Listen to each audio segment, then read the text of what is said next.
नमः शिवाय जी। कैसे आप लोग सब स्वस्थ है? प्रभु से यही दुआ करती हूँ कि प्रभु सबके घर में सुख शांति हो, स्वास्थ्य हो, दीर्घायु हो, सब स्वस्थ रहे। आज मेरे मन में थोड़ी सी एक बात आ रही थी।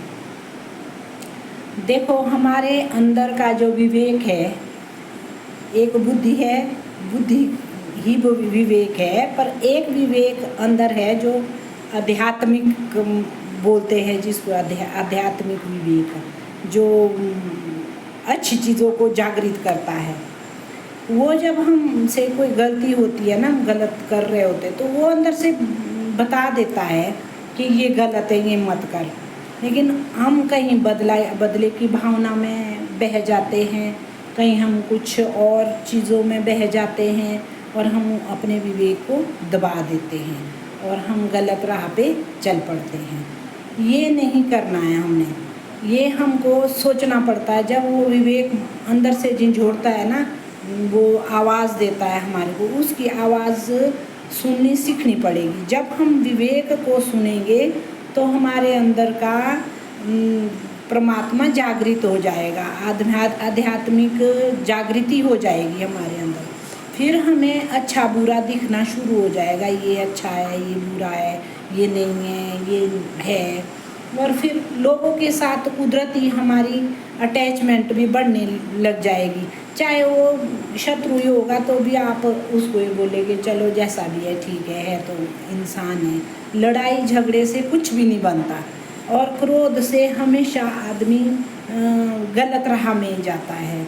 हमने जब जन्म लिया है तो हम यहाँ जन्मे हैं, तो हमें प्यार करना चाहिए हर चीज़ से। प्रकृति की इतनी सारी चीज़ें हैं, हर चीज़ से हमको प्यार करना चाहिए। प्रकृति ने हमारे को कितनी अच्छी अच्छी चीज़ों से नवाजा है, क्या दिया है, कितनी सुंदर दुनिया है। हमें धन्यवादी होना चाहिए, धन्यवाद तो रोज़ करना चाहिए हर चीज़ का।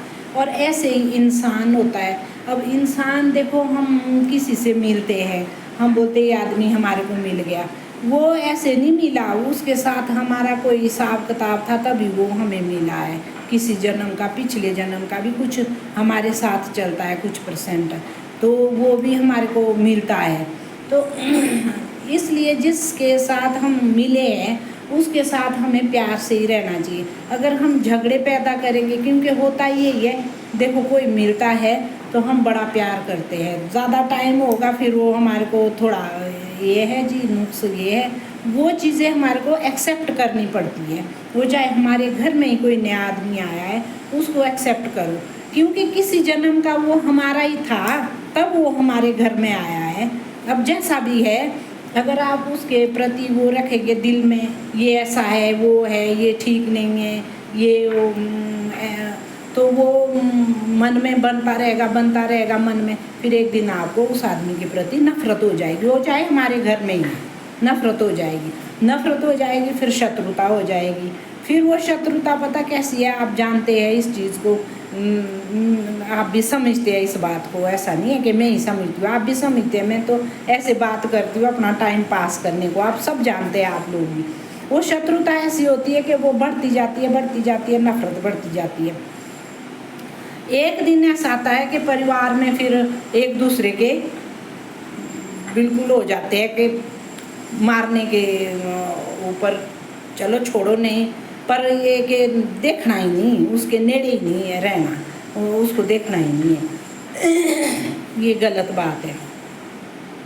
क्यों गलत बात है? अब मैं इसका जवाब देती हूँ कि जब जो आदमी हमारे से मिला है, हमारे घर में आया है, और ये जो संजोग है वो जन्म से पहले बने हुए हैं, वो हमारा कोई था तब आया है, या हमारा कोई पिछले जन्म का कोई झगड़ा था उसको सुलझाने के लिए आया है वो।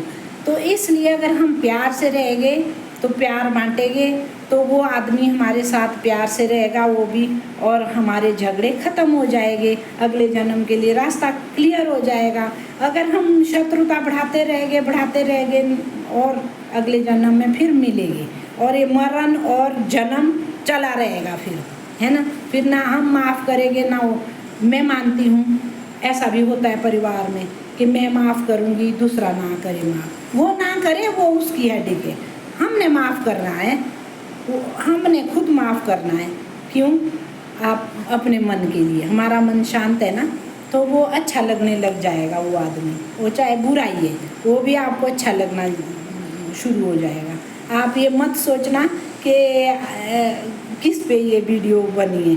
आपने खुद समझना, जो भी जिसका भी घर में कोई परिवार में कोई आपस में हो, छोटे बड़े के साथ उसको अपनाओ, चाहे कोई है, वो हमारी बहू है, बेटी है, कोई भी है, सबको खुश रखो। उनका हमारे साथ कोई किसी जन्म का संजोग होता है, वो हमारी बेटियां होती है। इसलिए ये झगड़े यहीं ख़त्म होने चाहिए, नहीं तो अगले जन्म में फिर बढ़ेंगे, सास बहू फिर आएंगे, फिर लड़ेंगे हम, फिर क्या फ़ायदा रहा? फिर तो जन्म और मरण के चक्कर में फिर फंस गए। बाकी नमो शिवाय जी। स्वस्थ रहिए, मस्त रहिए।